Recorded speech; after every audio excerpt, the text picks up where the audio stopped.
Have you ever walked into a new office? White walls, glass partitions, identical desks lined up like a factory floor and thought, wow, this place is so sucking. It's not just you.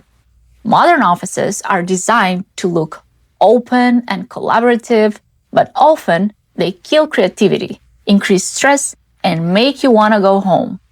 Hi, my name's Maria, and I'm an architectural designer and a founder of Bogat Architecture and Design.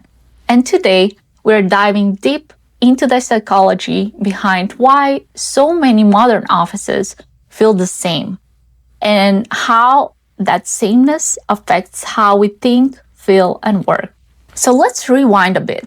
In the early 2000s, tech giants like Google, Facebook, and Apple redefined what offices could look like. The open-plan workspace became a symbol of innovation. Tear down the cubicle walls, remove the corner office, flatten hierarchies. It seemed like a radical creative shift. But here's the twist. It was never meant for everyone. What worked for a fast-growing Silicon Valley startup doesn't automatically translate to every industry. By 2014, nearly 70% of our offices in the US had adopted open layouts. But then came the data. A 2018 Harvard study found that open offices reduced face-to-face interactions by 70%. Employees emailed more, talked less, and collaboration actually decreased. Open offices became the default not because they worked universally, but because they looked good in floor plans and photos. And that's the real issue. We've been designing for appearance, not experience. Now let's talk about what happens inside our minds when we enter these uniform spaces. Number one is lack of personal control. When people can't adjust their lighting, seating, temperature, or space, stress goes up. It's called learned helplessness.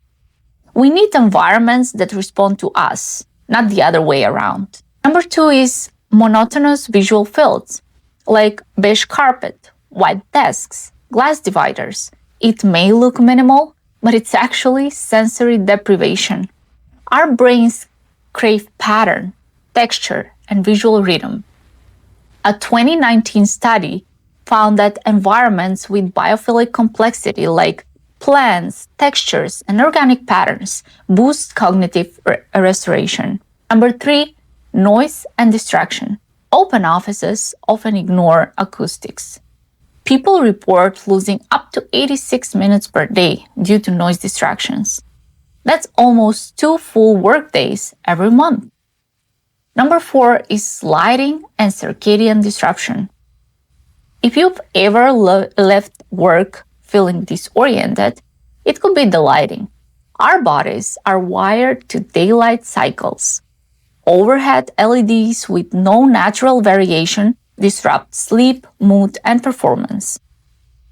So now imagine all 4 of these happening at once, in one space, every single day.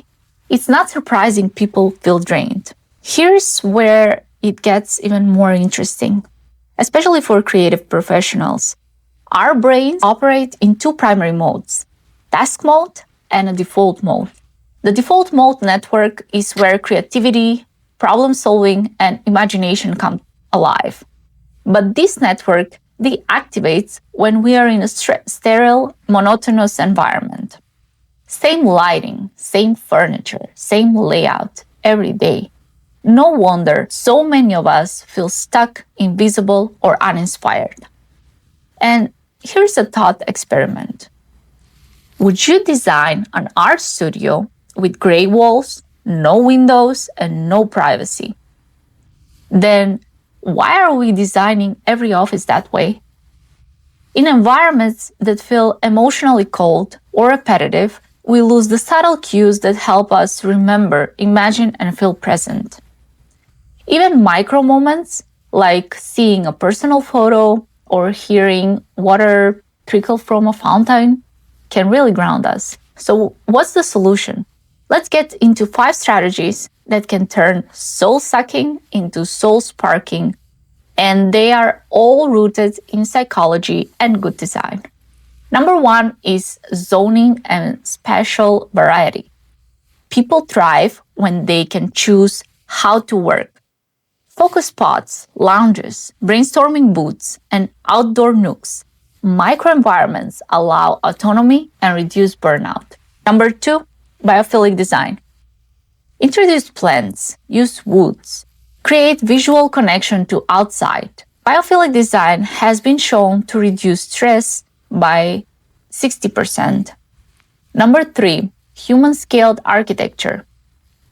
Think of how a cathedral feels versus a tunnel. Ceiling height, spatial compression, and variation influence emotional states. Frank Lloyd Wright used these to great effect. Compression leads to expansion. Number four, acoustic and visual privacy. Open plan doesn't mean open exposure. Curtains, partial walls, sound-absorbing panels. These create zones of refuge. Privacy signals safety, and safety fosters creativity. Number five, circadian lighting. Layered lighting that shifts in warmth and intensity throughout the day mimics natural cycles. It doesn't just feel better, it can actually reduce absenteeism and turnover. And bonus, let employees personalize their space, even if it's small.